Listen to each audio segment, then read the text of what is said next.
just a little PSA for everybody. We apologize. It's been about a month since I've posted. Things have happened. There's a lot of things that have happened. I won't go into all of it, but for anyone who has experienced this, you know kind of how your world is in this time. But I lost my job after being there for 9 years. I was laid off, and it was really shitty. The mother. Yeah. So... podcast, I'm finding that out like y'all are. Oh no.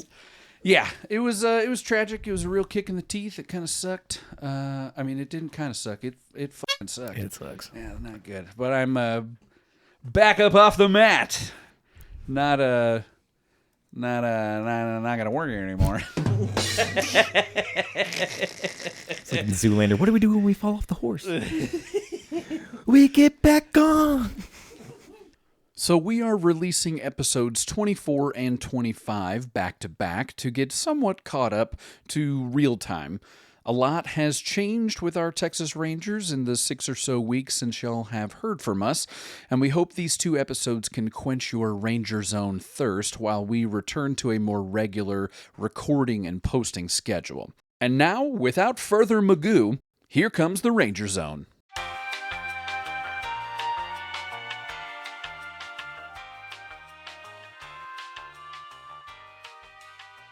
It's cold. It's so cold. We've probably done something similar to this, but We're gonna do it again, damn it. Yeah, so suck it. all right. Suck it deep. So you have the Doctor Who phone booth, Okay. and there are 3 points in history that you can revisit. Can I phone a friend? Lindsay loves Doctor Who. Right? All right. You should text her. Text her and see these what her points answer in would be. histories are as close to specific days as you can get, but at least like specific events and not something broad like a war. You know what I mean? I got you. And I'll try to go first as examples as well as just to give y'all time to think about it. The first place that I'm visiting is going to be August 28th, 1963. That's the March on Washington and Martin Luther King Jr.'s I Have a Dream speech. Oh, yeah, that's a good one. So you're talking about you could just be a fly on the wall Yeah, at any time in history? Exactly. Fly on the wall. Okay. So you can go to dangerous places and not be in any danger yourself. It'd be super cool. Be there for that. I would like that one. That would be really cool. The second one is not a super specific date, just because I can't really nail it down in my Google searches. But it would be sometime in mid to late 1801. It would be when Ludwig van Beethoven finishes the Moonlight Sonata. Ooh. Oh, yeah, to get him to get to watch him work. That would be cool. It's like that first time when he goes from the lulling you to sleep into the, you know, like the first, and I'm just like, what? Like, and if that's blowing our mind now, I can't imagine what those people were thinking in 1801. Especially when you didn't have like any access to music. You could only hear music if you went to a symphony hall. You know, you couldn't just pop a record on. Yeah. I remember getting to watch the like History Channel composer movies when we were in school, like in elementary school during music class, and I distinctly remember the Beethoven one. That one was really dope. It, like, walked through his whole childhood and him learning and everything, and got into adult. It was super cool. I always loved watching that one. I will say there's a caveat to this. It's kind of gross. The Moonlight Sonata was written by Beethoven for his apprentice, his 16-year-old lover. Boy, lover? It was a girl. Oh, okay. On girl. Nambla. And he wrote it to her as a tribute because her father would not allow them to marry. Oh. Not due to his being twice her age, but due to him not being of any status. Okay. Yeah. So it was a little creepy there, but still one of the most beautiful creations of music ever. So It's kind of like Vincent Van Gogh and the whole, oh, you don't love me, so what would you love me if I sent you my ear? right. Does that make sense? All right, what's your third one? The You got a third one's one? kind of cheating. It's not really any. It's not really any point in time because it is the beginning of the point of time. I want to be a witness to the Big Bang. That's cool. Yeah. All right, I'm furiously looking up mine. I have two of them so far. Same. I'm trying to think of a third one. I'm getting the exact dates too.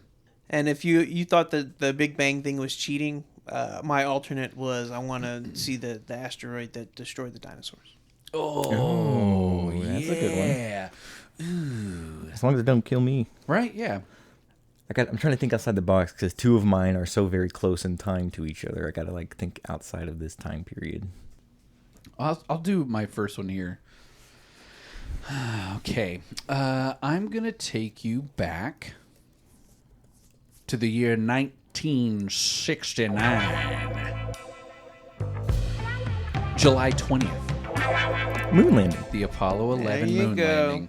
I don't want to just be watching it on my television set. I want to be on the moon waiting for them when they arrive. That's how I'd like to witness the moon landing. Welcome. We've been waiting. Would you like some cheese? Oh, speaking of that, so I did go to the Rangers game recently, and I got the chance to chat with Chuck Morgan for a little bit, and I asked him a few questions, one of which was a very ridiculous one, and it was, if the moon were made of cheese, what kind of cheese would it be? And would you eat it? He said yes, he would eat it, and it would be made of either Gouda or Swiss. Hey, that's not bad choices. Yeah. Not at all. I see where you got the Swiss, the holes. Absolutely. My second one is... Oh, sorry, hold on. I don't have the date. My bad. That was an excellent choice, though, no doubt. We're going to Ebbets Field in Brooklyn, New York on April 15th, 1947 to watch the debut Robinson. of Mr. Jackie Robinson. That would have been a great choice. Taking on the Boston Braves that day. He was the first baseman. I don't think it would be as glorious as we think. I think it was probably a very hate-filled afternoon. This says here more than 14,000 black spectators and a total attendance of 26,000 fans in 1947. That's a lot. That's for a a tiny baseball ballpark. game. Yeah. You said about half of that was black folks, you said? 14,000. Yeah. Over half. I see you, Brain Tricky. Yeah. All right. Yeah, Brans freaking made sure that this was a momentous occasion that was going to go off without a hitch. And I'm still waffling on my third one here. I know. I think I know what it's going to be. July 13th, 1985, Wembley Stadium, London, the Live Aid concert. Oh! But I want to be on stage. I'm watching it, yeah. or in the wings. I'm Yeah. watching the whole concert from the wings. Great choice. Yeah. Yeah. I dig. I like those. Those are my three. Okay. Your turn, good sir. Okay, so my first one is November 22nd, 1963, Dealey Plaza. Oh, you want to see if the Yeah. second shooter is there. The grassy knoll. Yeah. Now that I know what I'm looking for, yeah, Right. my eyes are on that grassy knoll. Oh, that is a good one. Honestly, with the biggest motivation just being people will shut the f- up about Yes. it. He's like, all right, here's what happened. It's always a little surreal when I'm driving through downtown Dallas and I It see just all the hits you people. out of nowhere when you're Yeah. there, too. Yeah, and you see all the people that are down there and taking pictures. I'm like, oh, that's where the president was killed. Like a no little one will X let in us. the middle of the street. Yeah, and no one will ever let us forget. Yeah, for real. Yeah, the X in the street is weird too because it just looks like white duct tape, and I know it's like whatever the road paint they use for the lines, but I'm like, y'all could have done something a little bit. An X is a little, Yeah. a little tasteless. Yeah, what are you marking the death in the map on Red Dead X marks Redemption? the spot. Let me go loot this body real quick. Maybe there's some oats for my horse. Remember the damn O'Driscolls. All right, what's your second one? The second one, Thursday, of this week. No, Thursday, October 13th. No. Hey, that's my birthday. Oh, 1960. I wasn't here yet. Not even close. This is the That isn't my birthday. That is my birthday. This is the greatest moment in baseball history, arguably. Wow. This is okay. We're in October, so this is World Series time. This is World Series, yes. 1960. New York Yankees versus Pittsburgh Pirates, World Series, Game 7. Baseball is a sport played in October. Bill Mazeroski. Yeah. Okay, here we go. Yes. Bill Mazeroski hits a walk-off home run at Forbes Field in Pittsburgh off the Yankees. Yeah, that would The be fun. only time there's ever been a Game 7 walk-off home run in the World Series. Now, there was a Game 6 walk-off home run to win the World Series in Toronto in 1993. Was that Joe Carter? That was Joe Carter. He touched them all. And you know what? In the end, he did not ever hit a bigger home run in his life. Really? They did not lie when they said that to him. I've got some black and white footage that I'm pulling up of this walk-off home run. And the wind-up smash! It is deep in the left center field. Oh. See It's you over the later, vines. dear. Is Joe Carter the greatest Hall of Very Good player ever? You got a good argument for that. He's very, very good. They're nuts. He's got his helmet. He's holding his Yeah, helmet in woo. his hand. Yeah, whipping it around. It is pandemonium on the field. I'm going to put this one in the show notes here. So the Pittsburgh Pirates, you know, their fans, they haven't had much to cheer about in history. But, like, what do you do? Like, even if you're a Blue Jays fan, like, that was alive during that time, it's like, well, shit, it literally is never going to get any better than this. You can't top that. I mean, we could win the World Series again, but it won't be like that. Yeah. And lastly, don't have an exact date for this one. Oh. Well, those aren't the rules. I've got a time frame. We're going roughly to the year 18,000 BC. Oh, okay. All right. I got you. They weren't keeping exact dates back then. Ooga booga. Booga booga. Now, this is roughly around the time when we first domesticated dogs. Oh. I would just love to maybe get a little time lapse, you know, of how that process exactly went down. Just to see them first good boys. That would be cool. I'd be very interested in that. Huh. I'm always I hadn't thought fascinated. about that. I was always fascinated with, like, you know, caveman days and go through all of their paintings and stuff, and the intellect that it went through for somebody to think of how to make the utensil or shades of ochre and whatever you're doing to actually, you know, make the art, but then make the art that's not just like, I know it to the layman it looks like stick figures of buffaloes and spears, but like there is an elaborate tapestry and stories that are told in those very simple cave drawings, and it's really cool. I always found it very fascinating when I was studying art history. Is it Spain where they found a whole bunch of them in the caves or something like that? Yeah, I think you're somewhere right. in Europe. It wasn't that long ago, too. A couple years ago, Oh. or last year maybe. Or I remember hearing something in the news. Oh, about I know it. there was some in France for sure. Yeah. That is. I took an art one. class in community college, I think. Looks like 20. This is here. We're gonna trust Google AI. Uh-oh. Yeah. This says most recently 2021 cave art of a pig found in Sulawesi, Indonesia. Dated over 45,000 years ago. Is that the same Google AI that told me the Yankees won the 125th World Series in 1998 when it hasn't even happened yet?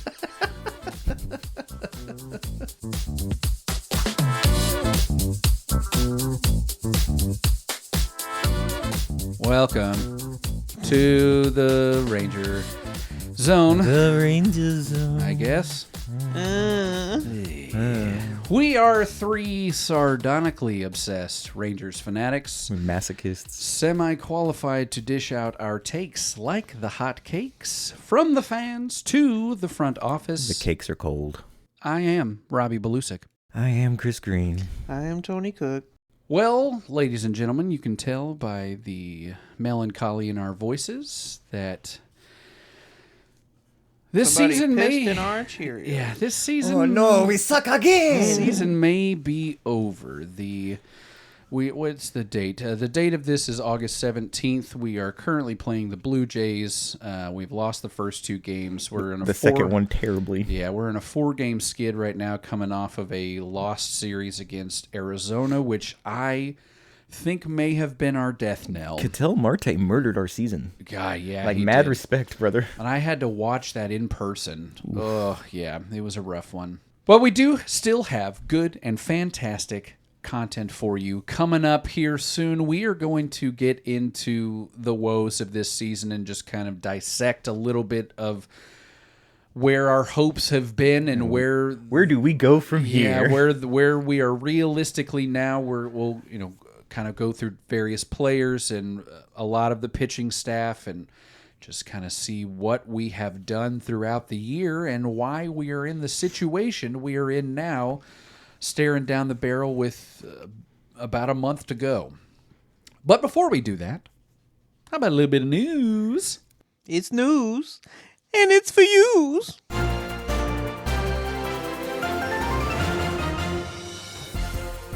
First up in the news, Jacob deGrom, the fastest pitcher to 1,800 strikeouts. When he struck out, and I believe this is correct, I did not go back and double check myself. It might have been the previous batter, but I think it was this one.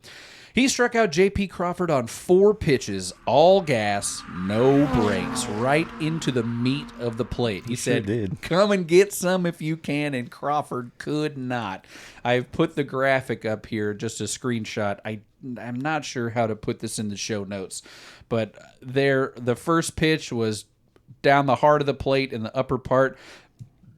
Excuse me. The second pitch, right in the middle of the zone. The third pitch was a chase outside fastball, and the fourth one even more in the middle of the zone. At 98, 98, and 98, Crawford could not be helped.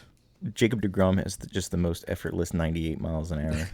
Like just physically watching him on the mound is so fluid. Like, Yeah. some dudes look like what was it, Pedro, that looked like he was whipping his arm real hard, Yeah. and just like, They're trying real hard. yeah, and just like Jacob's just like, it looks like he's lobbing it, but it goes so fast.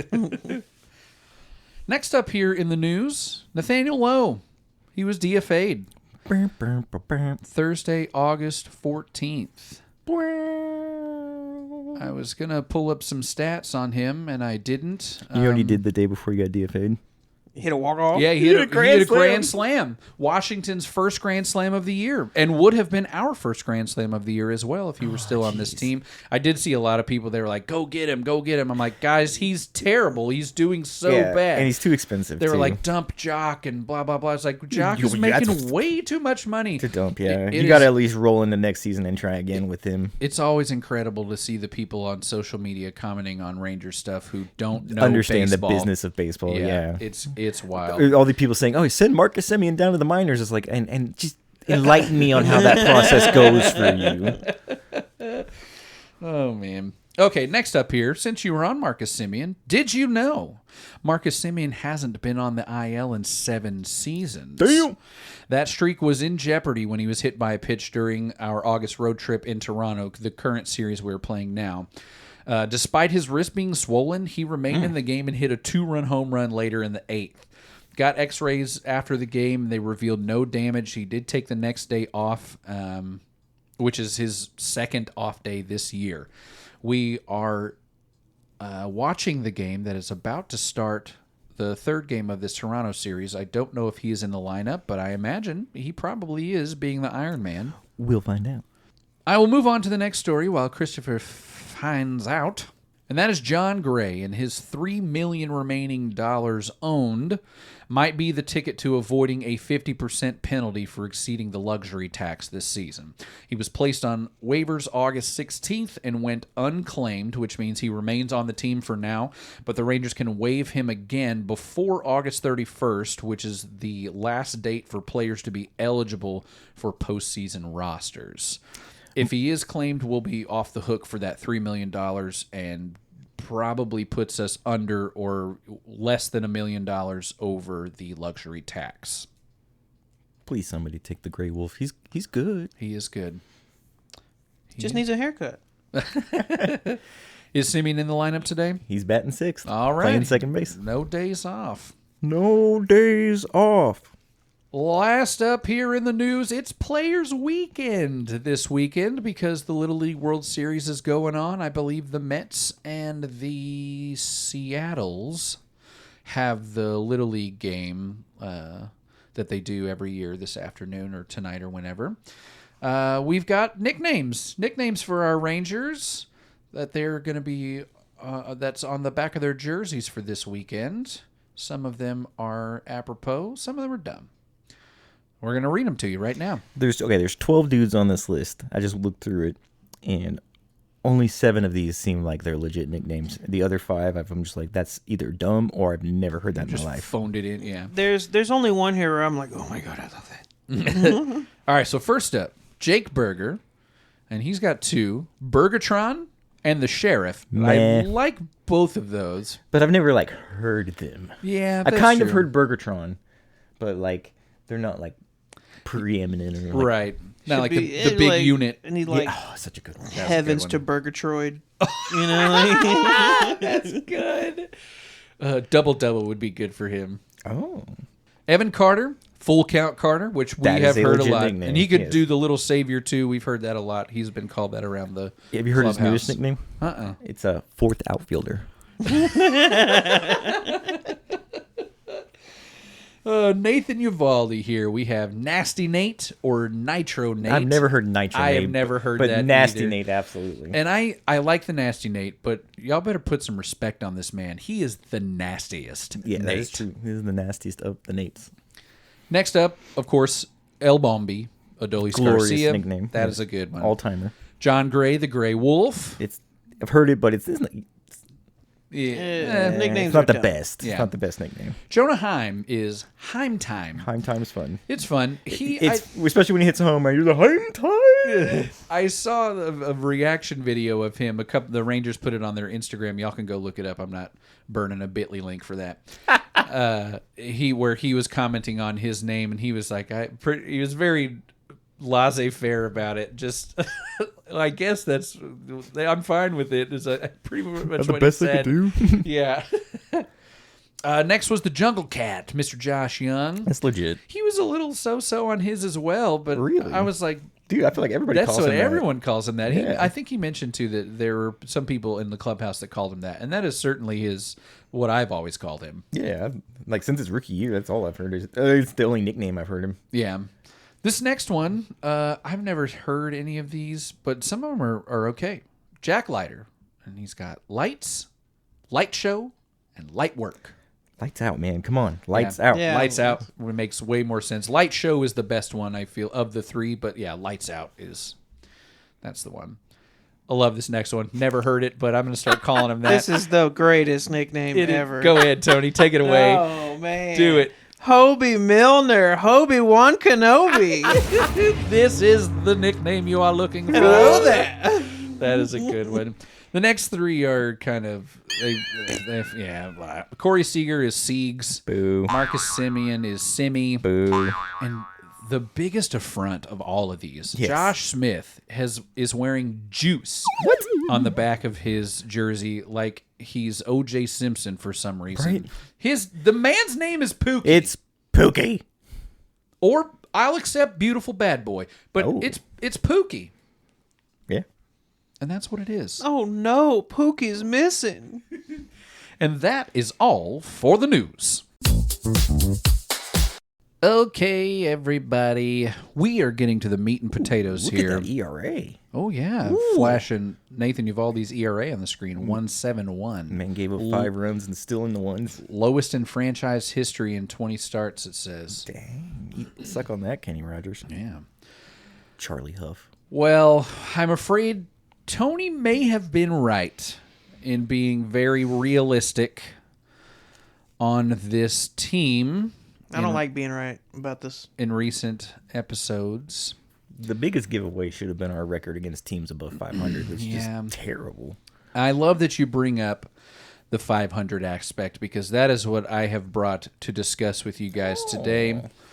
Is I feel like it has just been a battle to get to 500 so that we can then build up from there all season, and we've been battling for the 500 spot for too long, where now we are in a position where almost every game or every series is a must win if we are wanting to sniff the playoffs. Yeah.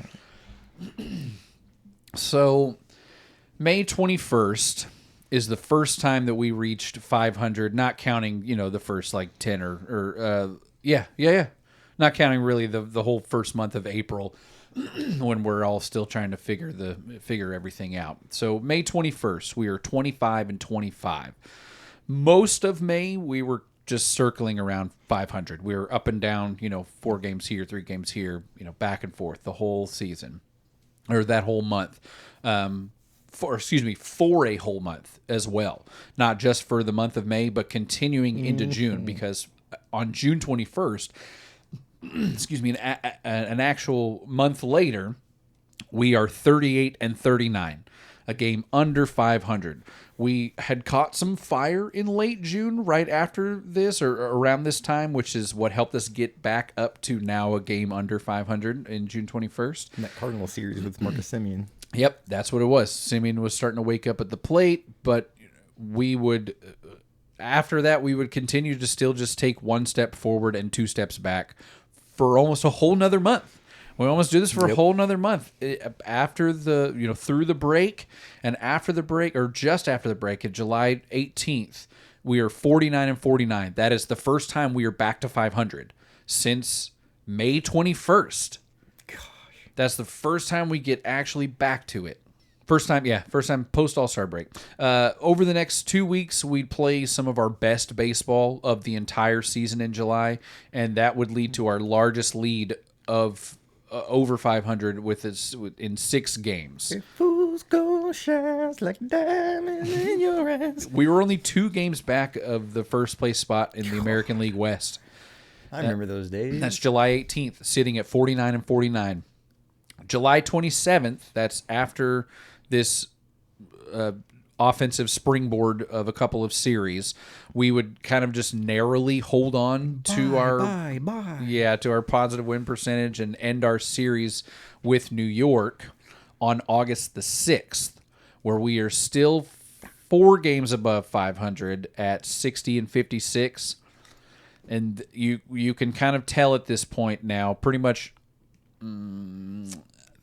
in the late last week of July through the first week of August and now into the second and third weeks of August, we're wavering, and we would lose that.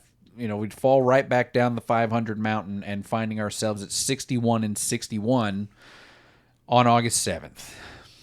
The last series during our mid-August homestand was like most of the season. It's rough and disappointing to watch. And what I keep seeing and hearing is that we've been watching the same team play the same baseball game for 120 whatever games we're at now. Oh yeah. Yeah, man. And I've got some first and second half stats here on how we're doing. I'll run through a lot of these. They're very telling once you start to pour over them. So just the slash line for the team in the first half versus the second half: 232, 300, 376, 676. That is in the first half. That's about 3,200 at bats. And that was bad. Yes. And now we are in the second half. We've had about 900 at bats collectively, and that is a 227 batting average, 297 on base, 373 slugging. Good God. And 669 OPS. These are all worse. These numbers are almost identical. We are who we are. Yeah, they're almost identical. So we're playing the same when in a third. Excuse me, let me try to math this correctly. In 2/3 fewer games played in the second half than the first half, we are still playing the exact same first half style of baseball offensively. It's almost like you make no changes to your team offensively at the deadline, and they continue to do the same thing. We have harped on runners in scoring position. If someone wants to look up where we are across the league, it's probably bad, but I just have it in runners in scoring position. Our slash line: 236 batting average, 310 on base, 369 slug, and 680 OPS, which is worse than No, it's about the same. Yeah, it's exactly the same as what our regular average is. So like when our regular slash line. So when the chips are down or when we're in clutch situations and stuff, we still can't come through. We can't dig deep. You know what for this team anything. needs? This team needs Juan Gonzalez.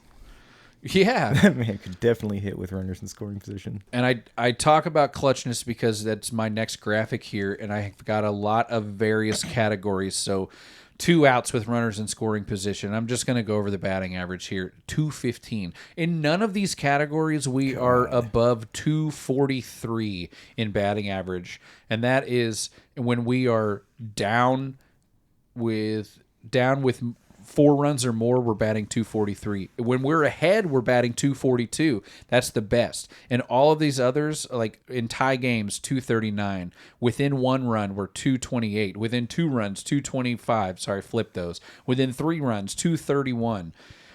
When we're behind, we're batting 208. When it's late and it's close, we're batting 194. No clutch in these guys. There's 0 clutch in these guys. Collectively, you have instances, spurts here and there, but collectively, these guys aren't clutch. A good example of that is how long it took us to play our first extra innings game. It was like the middle of June before we played an extra innings and we game. played like 3 of them in a row. Yeah, then it came in. It rains, it pours. Yeah, because we've been playing a bunch of them. They're opening the roof mid-game here in Toronto, which is I didn't think strange. you could do that. Yeah, I thought it was a safety issue, but they are opening it. Burger plunks. Oh, no. He gets down. Oh, that was Telez. Yeah. Well, One it's of the only big a boys. single because it's Telez. Yeah. But I hope he Nice. finds his way back on this team next year somehow. I like this guy. he's performed better than Burger. Right? To my eyes. Yeah. It's like one of those. It's And like it- you yeah. got DFA'd this year somehow. Yeah. You've been good since you've been here. I think it's just because of the look of you.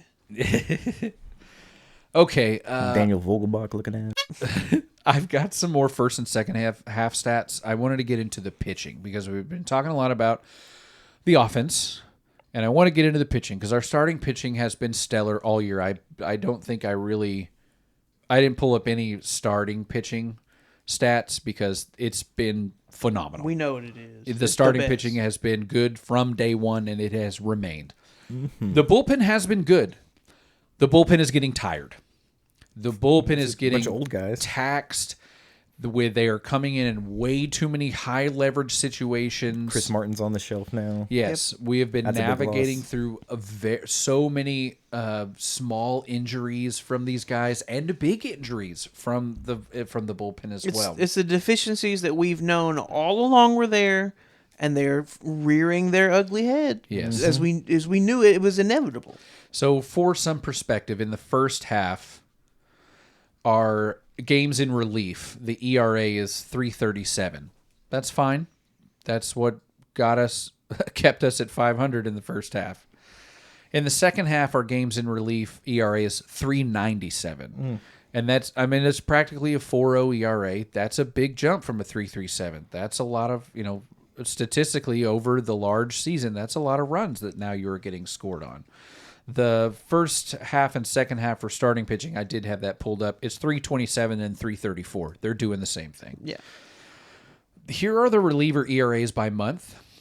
In April, it was 367, May 390, June 278, and then in July 327, way back up from 278, and then in this month it's much Goodbye. worse. That is a home run from Mr. Marcus That wrist Semien. feels just fine.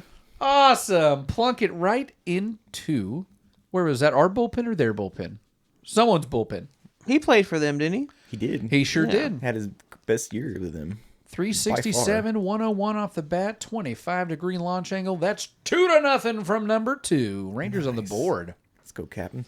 That's right. Is that 2 outs as well? Yeah, I believe so. Yeah, 'cause we're still in the first inning, correct?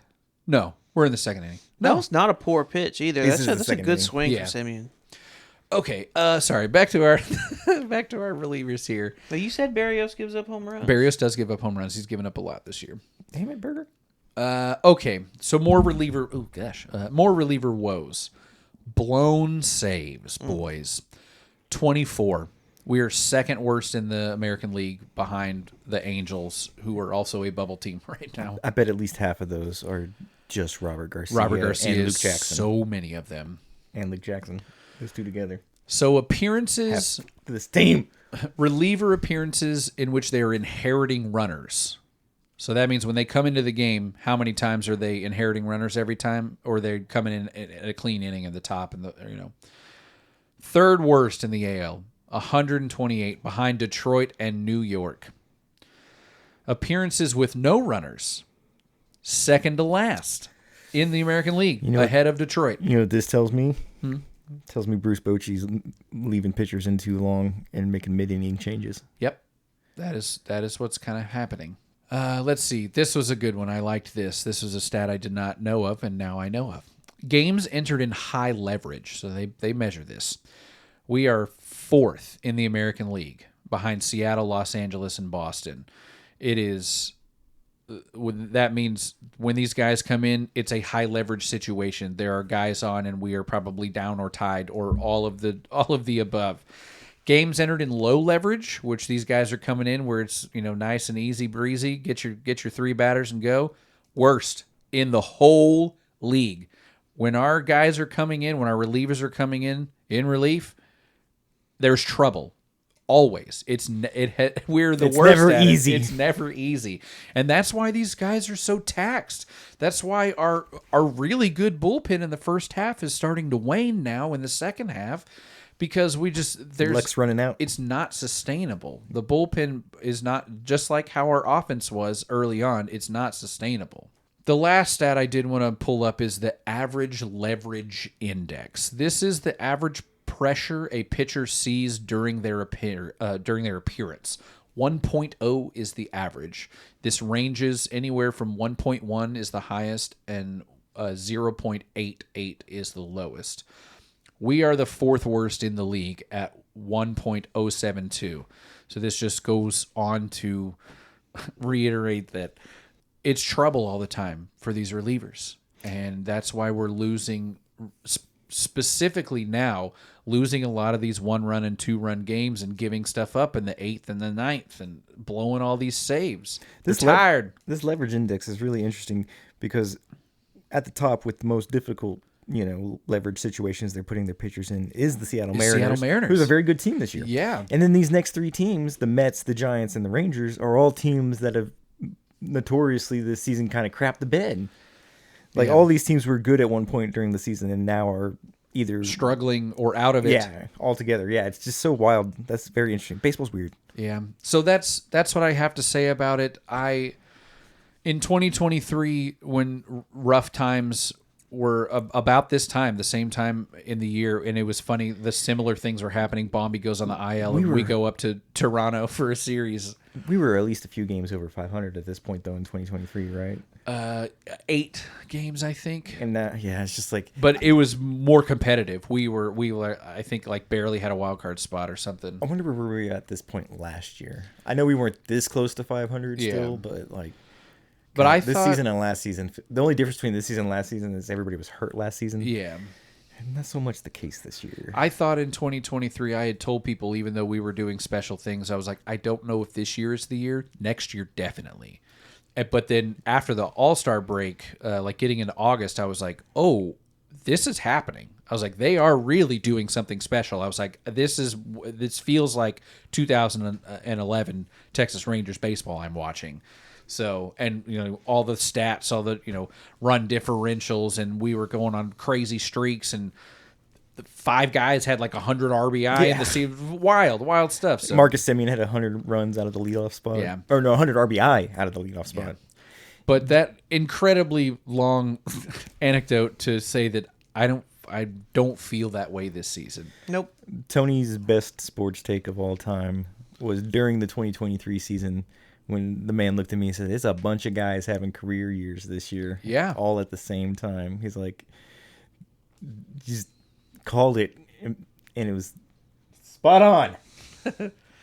All right, Tony, I want to hear from you. All right, I need your words of wisdom. Let's go, Fenster Maker. Yeah. All right. Basically, all I'm going to do is bitch. Let's go. Chris Young is not the all-knowing and all-powerful Oz. I think he's very, very smart. I think he's clouded by his fandom. I think he's almost too much of a fan. Really? And I don't want to make a change, but I think Yeah. his competitive juices flow too strong for him to make clear-eyed judgments at times. It's time to accept that our championship run was an unrepeatable Cinderella story and move on from the key contributors of the 2023 team, as well as cut bait with recent moves before we compound mistakes with even more missteps. The only guy offensively I am dead set on keeping is Bangford. I'm disappointed in his sophomore season, but he's still oozing with the potential. Whoa. Okay, and Seager. Okay, thank you. Okay. All right, go on. And Seager. And Seager. Okay. Okay. And Josh Smith. We just talked about this man being the third best shortstop of all time. And Josh Smith. And getting Josh Smith an actual position Yes. to play. Yeah, that'd be cool. That's ultimately what I'm talking about. My hottest take is I don't know if the Jungle Cat should stay on this team, and then just give that third base over to Smith. I feel the same way, and it's such a I love Joshua. I do love him, but good God, his trade capital This is it. is This is through the the time. roof. Yeah, this is the time. This year or next year. I don't like the idea of just overpaying our aging middle infield for past year success and locker room stability. Semi can definitely. I mean, well, when you hear about the locker room from freaking Kevin Pillar, it doesn't sound like it's one you want to invest that much in anyway. Right.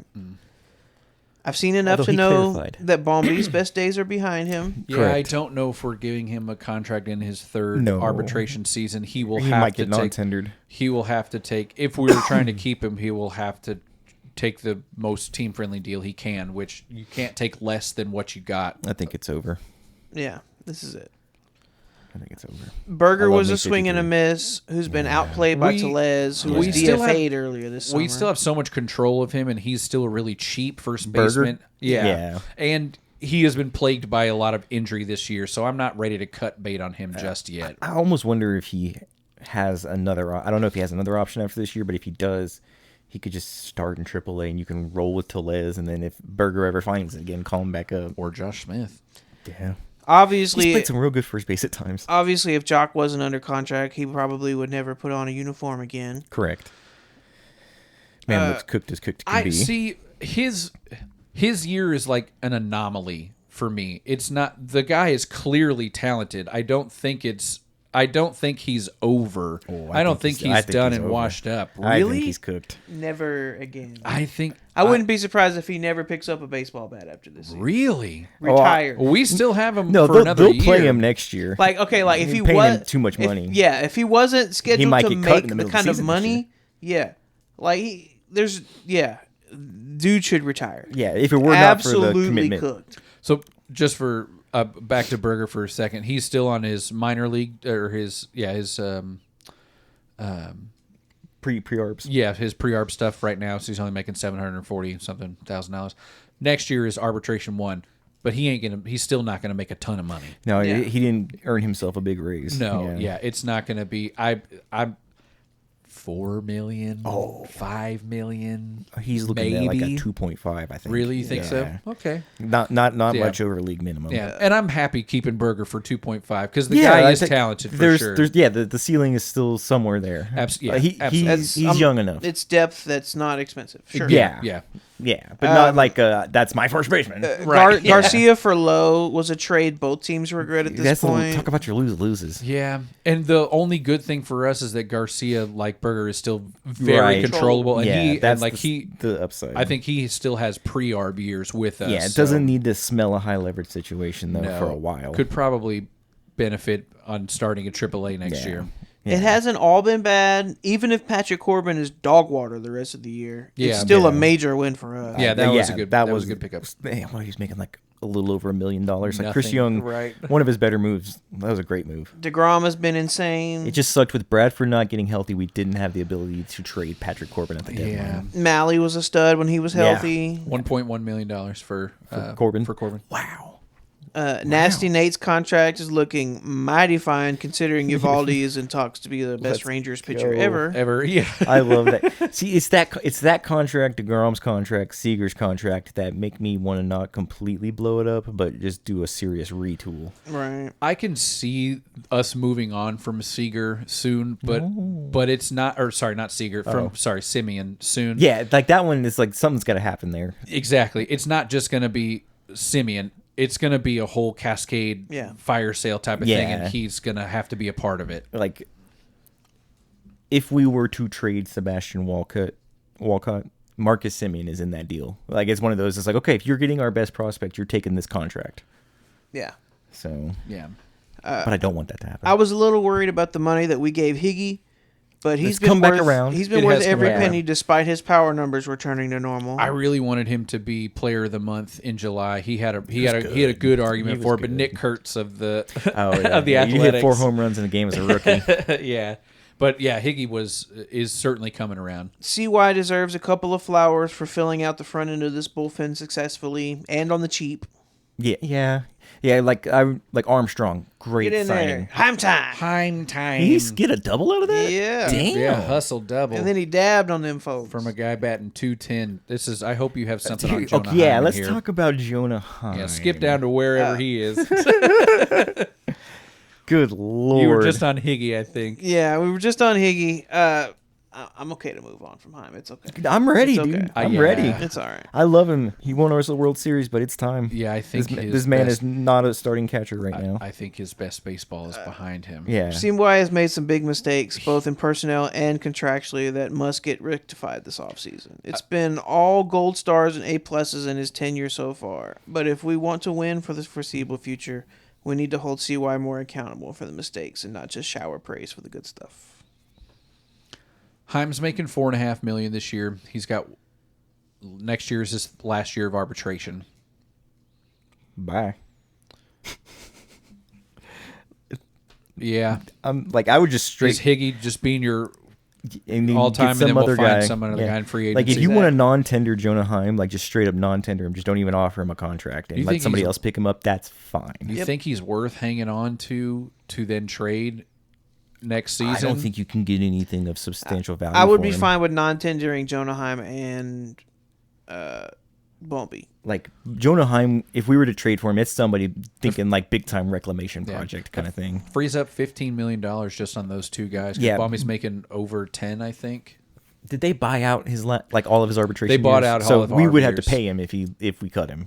We Yes. can't just Oh, yeah. non-tender Yeah. Bombi. Oh yeah. Okay. Yeah, that's true. That is true. Dang. Okay, so we got to trade him.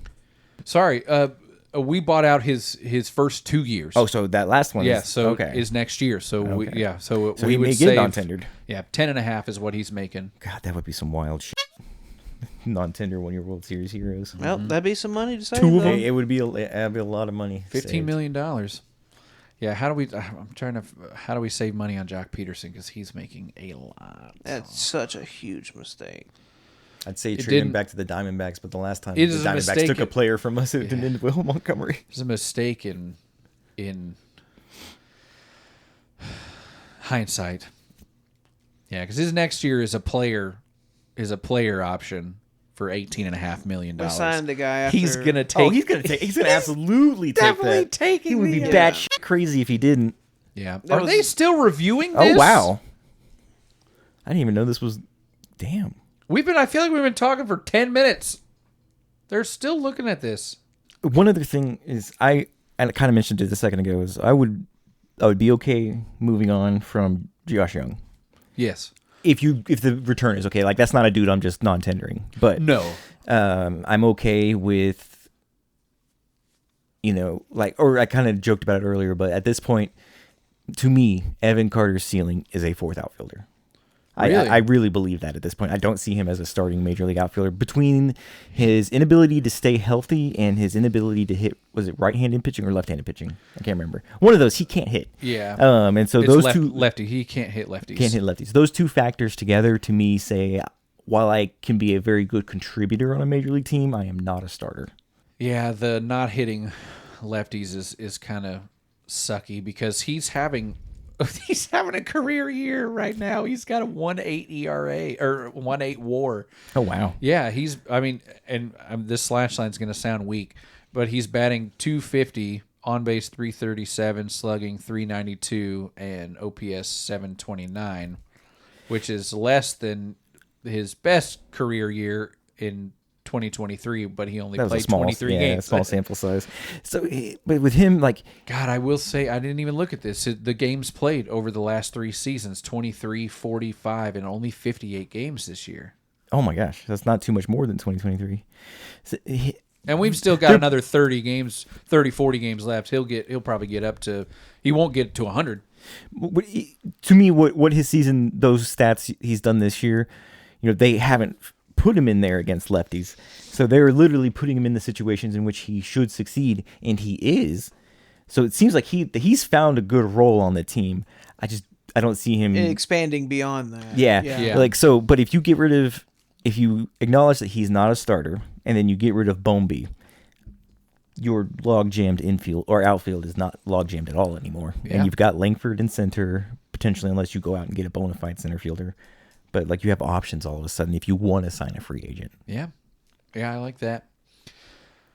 Carter is of late been really clutch, been slapping the ball. And he's good really enough defensively to be a defensive replacement late in the game. Oh, yeah, which is absolutely. another outfielder asset as a fourth outfielder. And he's got base stealing speed. Yeah, and he can be a pinch runner. Yeah, he's got it. Yep. Put it on the ground and just run to first speed. So he's got other tools that fourth outfielders don't normally have. I feel like with the addition of the speed, he's got power and he's got immense clutch ability. You just can't hit left-handed hitters.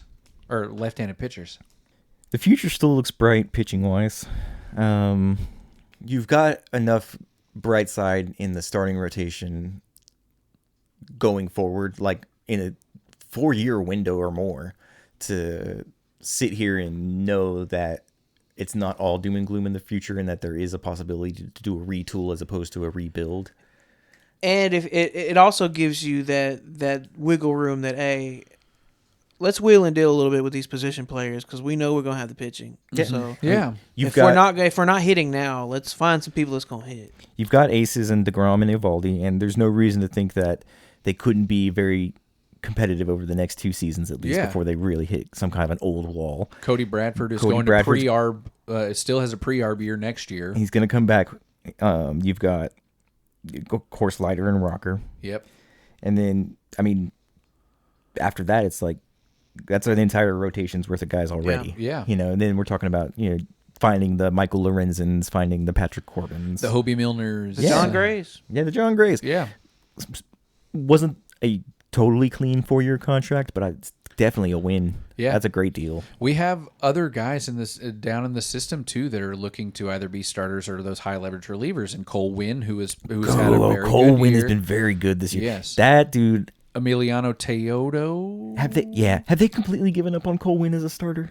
I know he had at least one spot start earlier this year. Because my He did have a God, spot he's start. been great out of the bullpen. Yeah, Cole Winn has been solid. A very possible high leverage guy moving forward. Which is, Lord knows we need him, man. He's controllable. So, hey, and I mean, if he can be good for this team, it'll make me feel a lot better about the Cole Reagans thing, because there was so long me and Tony were just like, oh, when the Coles get here, when we get the Coles. Yeah, and Cole Winn still has 2 years of pre-arbitration.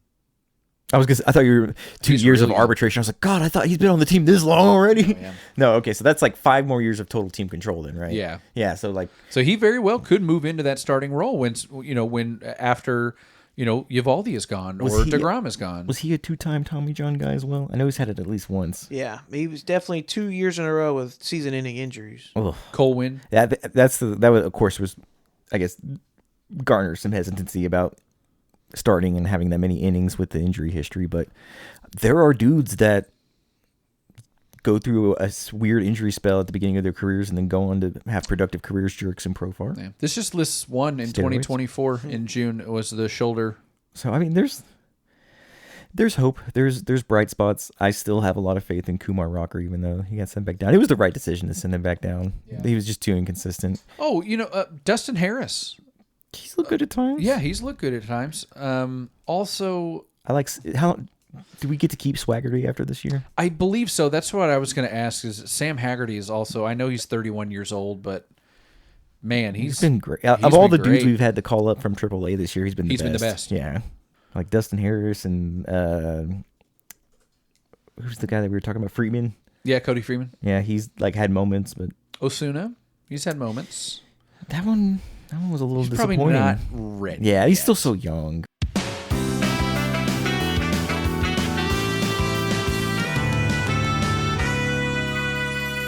It is time for the assistant to the assistant GM segment. And as the assistant to the assistant GM, it is my job to tell it like it is, and not sugarcoat for the sake of nostalgia or delusional optimism. Whatever, Tony. Whatever. We have to do the right thing, even if it hurts. See why? We gotta let Bochy go after this year, man. Hell, at this point, he might leave willingly. Right. It's been that stressful of a year for the Rangers brass.